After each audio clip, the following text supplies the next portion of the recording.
तो चलिए दोस्तों, आज की वीडियो में समझते हैं एक इम्पॉर्टेंट एग्जाम के बारे में, CUET UG एग्जाम के बारे में। ठीक है, हर एक स्टूडेंट को जो है इस एग्जाम के बारे में पता होने चाहिए। खासकर जो है NIOS के जो स्टूडेंट है जिनको मैं पढ़ाता हूँ इस चैनल के अंदर, वो काफ़ी जो है मिसगाइड रहते हैं। ठीक है, कि कॉरस्पॉन्डेंस का बच्चा आगे जाके कॉरस्पॉन्डेंस से ही अपनी पढ़ाई जो है कर सकता है, रेगुलर से नहीं कर सकता। तो ये भ्रम आपका जो है इस वीडियो में सॉल्व आपका जो है चला जाएगा। CUET एग्ज़ाम के बारे में अब जब जब जो है आप जान पाओगे। ठीक है, चलिए सबसे पहले समझते हैं कि ये CUET एग्ज़ाम है क्या। ठीक है, ये CUET का मतलब है, CUET की फुल फॉर्म अगर हम लगाने तो common university entrance test, UG stands for under graduation. ठीक है, ये एक एग्ज़ाम है जो कि कॉमन यूनिवर्सिटी टेस्ट है।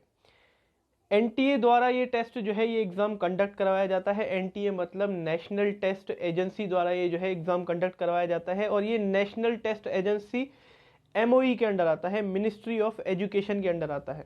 ये टेस्ट किस लिए रखाया जाता है भैया? ये एक कॉमन टेस्ट है जो कि ऑल इंडिया यूनिवर्सिटी के लिए रखाया जाता है। एक ही ये एग्ज़ाम आपको देना होता है अगर आपको अंडर ग्रेजुएट यानी कि कॉलेज के लिए जो भी आपको जाना है, या मान लो कॉमर्स के जो स्टूडेंट हैं उनको BCom करना है, BCom ऑनर्स करना है, BA करना है, BSc करना है वगैरह, इन सब के लिए अगर आपको जाना है कॉलेज रेगुलर, तो आपको ये एक कॉमन टेस्ट देना पड़ेगा जो कि ऑल इंडिया यूनिवर्सिटीज़ के अंदर आता है। ठीक है, इसमें कई सारी इंडिया की यूनिवर्सिटी पार्ट्स लेती हैं।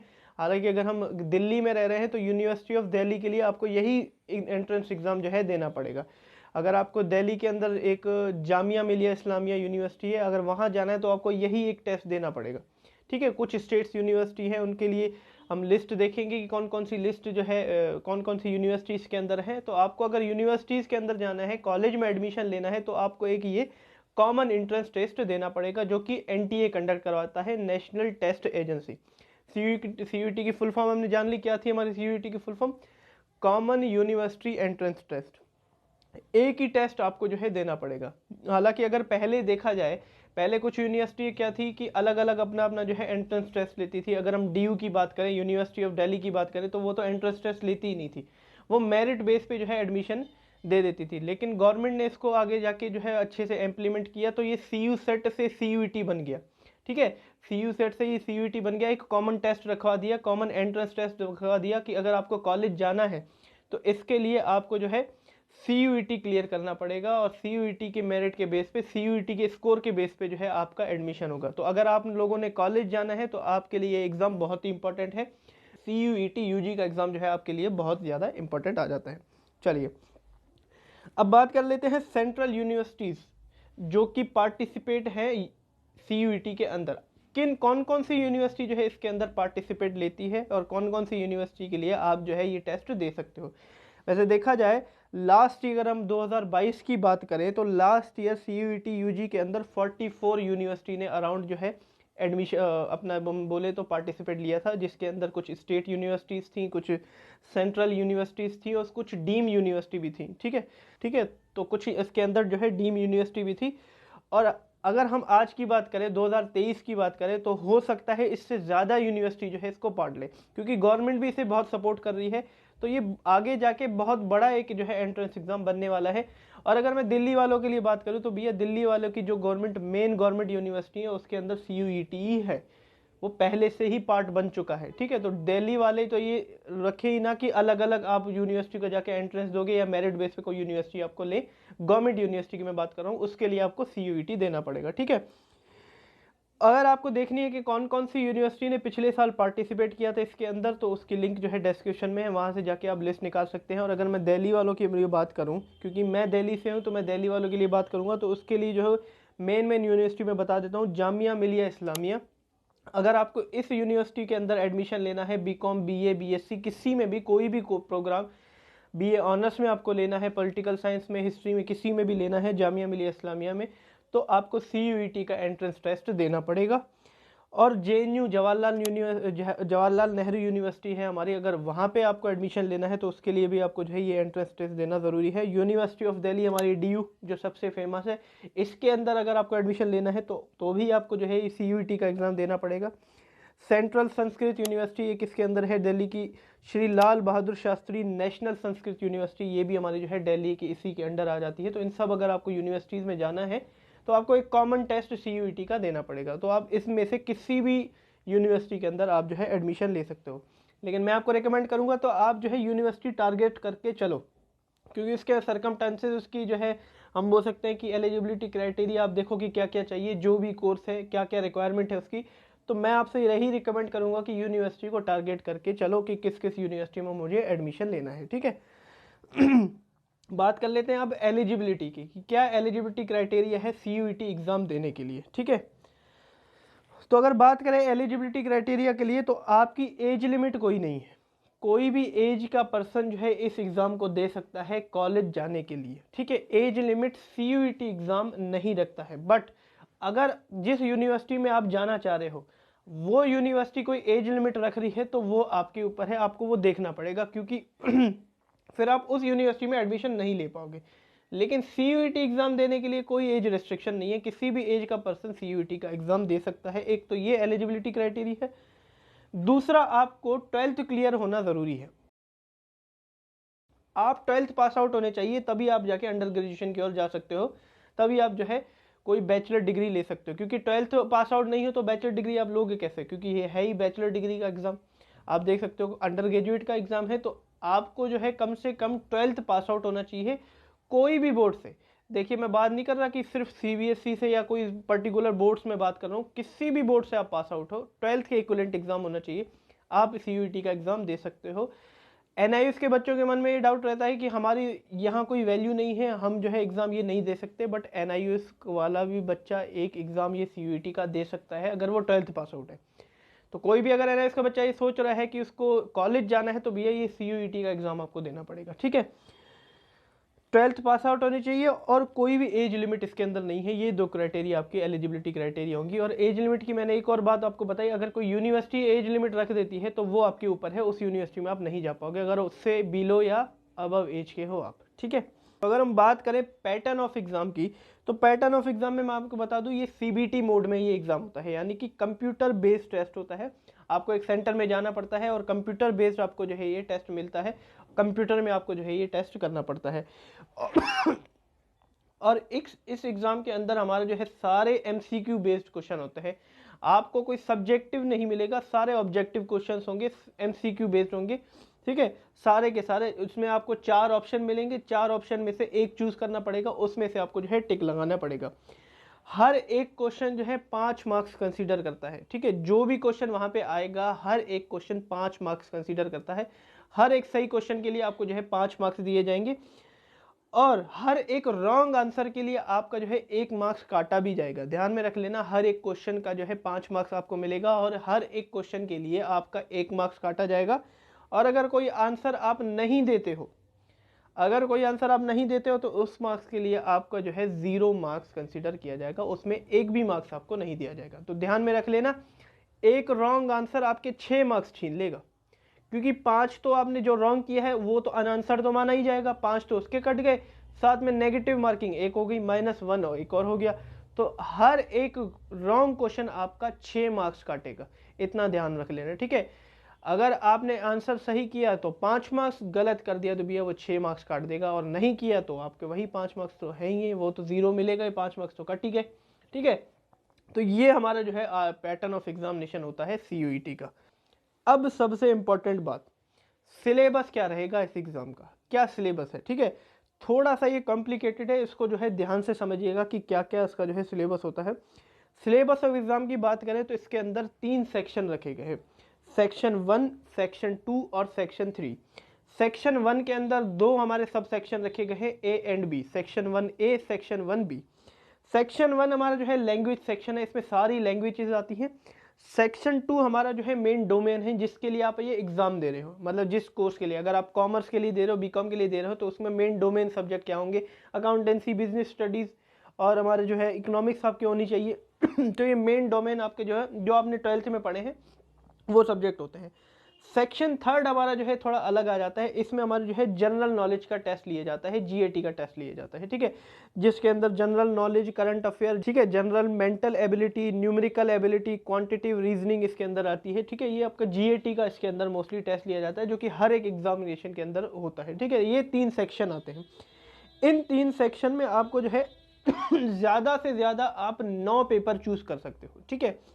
9 पेपर कैसे भाई, या तो ज़्यादा से ज़्यादा आप 2 लैंग्वेज चूज कर सकते हो सेक्शन 1 और बी से, जो कि आपकी बताऊंगा कि सेक्शन 1A और सेक्शन 1B में है क्या, ठीक है। और ज़्यादा से ज़्यादा 6 डोमेन सब्जेक्ट आप इसके अंदर ले सकते हो, जो कि मेन सब्जेक्ट होते हैं, और वो बताऊंगा कि कौन कौन से आपको जो है ऑप्शन मिल रहा है डोमेन सब्जेक्ट के लिए। और जनरल टेस्ट तो आपका कंपलसरी है, वो तो देना ही देना है सेक्शन 3 में से, ठीक है, वो तो आपको देना ही देना है। मैंने पहले क्या बताया, section 1A and section 1B में आप क्या कर सकते हो, मैक्सिमम 2 लैंग्वेजेस ले सकते हो दोनों सेक्शन में से मिला के और मैक्सिमम 6 डोमेन सब्जेक्ट आप उसमें से ले सकते हो, और एक आपका जनरल का हो गया। तो ये 9 टेस्ट आप इसके अंदर दे सकते हो।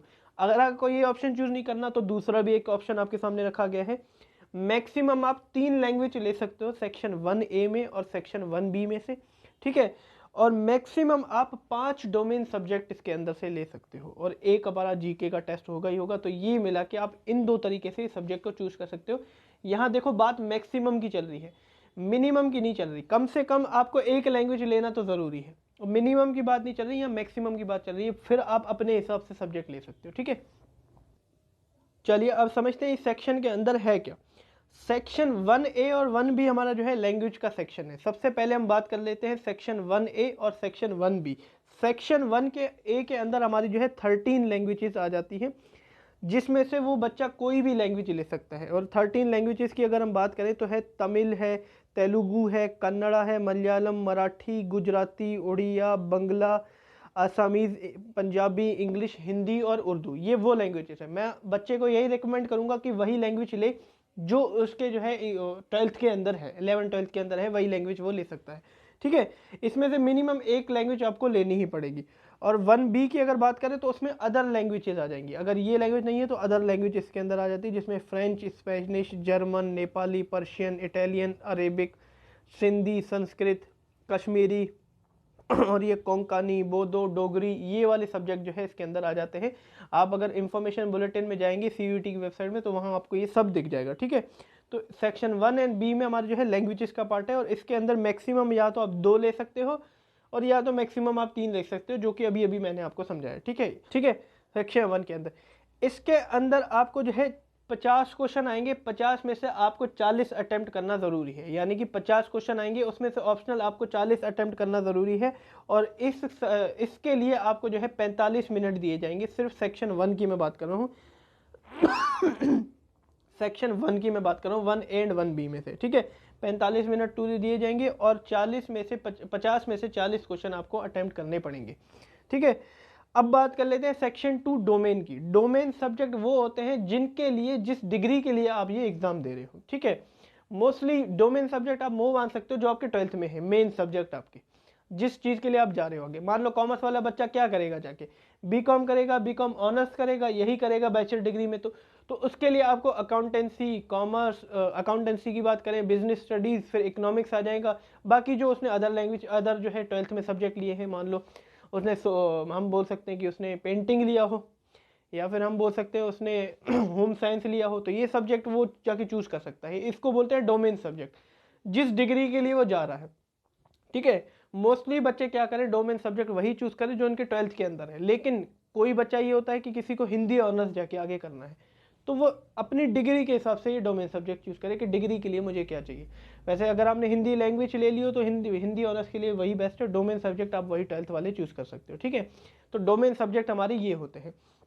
अगर बात करें डोमेन सब्जेक्ट की, तो लिस्ट ऑफ डोमेन सब्जेक्ट उसके अंदर क्या क्या आता है, तो भैया उसके लिए सबसे पहले अकाउंटेंसी आ जाती है हमारी, बायोलॉजी आ जाती है, business studies, chemistry, computer science, economics, engineering, entrepreneurship, geography, history, home science, knowledge and tradition, legal studies, environmental studies, mathematics, physical education, physics, political science, psychology, sociology. तो ये सारे सब्जेक्ट इसके अंदर आ जाते हैं, और टोटल 27 हमारे जो है इसके अंदर डोमेन सब्जेक्ट आ जाते हैं। तो इसमें से आप कोई भी चूज़ कर सकते हो। और मैंने आपको बता दिया या तो मैक्सिमम आप 6 चूज़ करिए या तो मैक्सिमम आप 5 चूज़ करिए। अगर आपने 6 चूज़ किए तो आपको 2 लैंग्वेज लेनी पड़ेगी, 5 चूज़ किए तो 3 लैंग्वेज आपको मैक्सिमम आप जो है ले सकते हो। लेकिन ये मैक्सिमम की बात कर रहा हूँ मैं, मिनिमम की बात नहीं कर रहा हूँ, ठीक है। ठीक है, तो हम डोमेन पे थे, और डोमेन की अगर हम बात करें तो इसमें से भी आपको जो है 50 क्वेश्चन आएंगे, 50 में से 40 आपको जो है इसके अंदर अटेम्प्ट करने हैं, और इसके लिए भी आपको जो है 45 मिनट दिए जाएंगे इस डोमेन सब्जेक्ट के लिए, अगर आप एक टेस्ट देते हो, ठीक है। फिर बात करें, अगला सेक्शन है हमारा सेक्शन 3 जीएटी के लिए, जनरल नॉलेज के लिए। तो भैया ये हमारा जो है कंपलसरी सेक्शन है, जिसके अंदर हमारा जो है current affair, general mental ability check की जाती है, क्वांटिटेटिव एप्टीट्यूड, रीजनिंग वगैरह इसके अंदर जो है आ जाती है हमारी।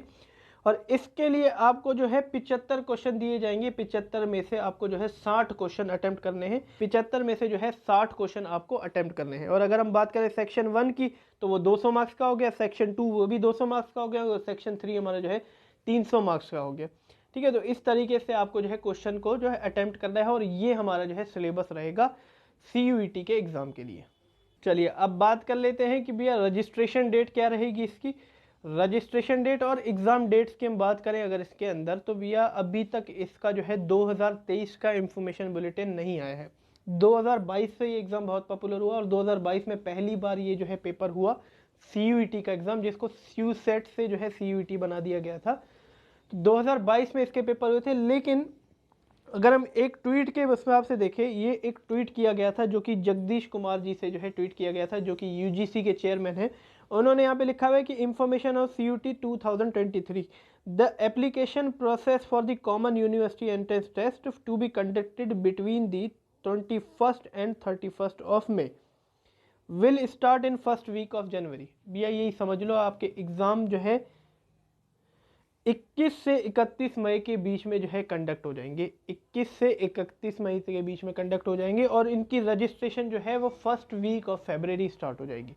तो अगर जिसको जो है 2023 में CUET का एग्ज़ाम देना है, मैं खास कर लेना इस वाले बच्चों से बोल रहा हूँ, अगर जो अभी अप्रैल में पास आउट करने वाले हैं 12th में, तो वो फर्स्ट वीक ऑफ फरवरी इसकी रजिस्ट्रेशन कर देना CUET की। अगर आपको कॉलेज के लिए, फर्दर एजुकेशन के लिए आपको अगर जाना है कॉलेज के लिए, तो आप फर्स्ट वीक ऑफ फरवरी में ये एग्ज़ाम के लिए रजिस्ट्रेशन कर देना। 21 और 31 मई के बीच में जो है आपको ये पेपर देना है।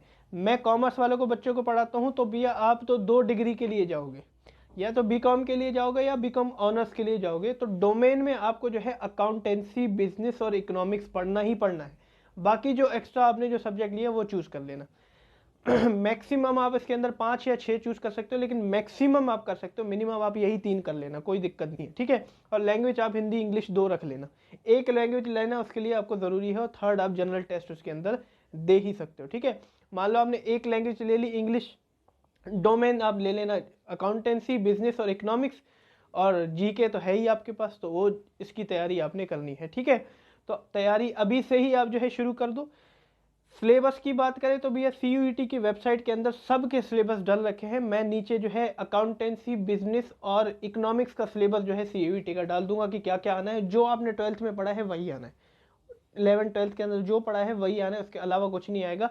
बाकी आपको जो है लैंग्वेज की थोड़ी तैयारी करनी पड़ेगी, और साथ में जो है जनरल एबिलिटी की आपको जो है थोड़ी सी तैयारी करनी पड़ेगी, जो GK का टेस्ट हमारा होता है, ठीक है। एग्जामिनेशन डेट्स मैंने आपको बता दी, तो अगर जिसको एग्ज़ाम देने हैं तो भैया अभी से ही लग जाओ CUET की तैयारी के लिए। तो ऑल द बेस्ट। अगर आपको वीडियो अच्छी लगी हो तो प्लीज़ मेरे चैनल को ज़रूर सब्सक्राइब कर दें, अपने फ्रेंड्स रिलेटिव के साथ उसको शेयर कर दें। चलते हैं हम भी। Have a nice day.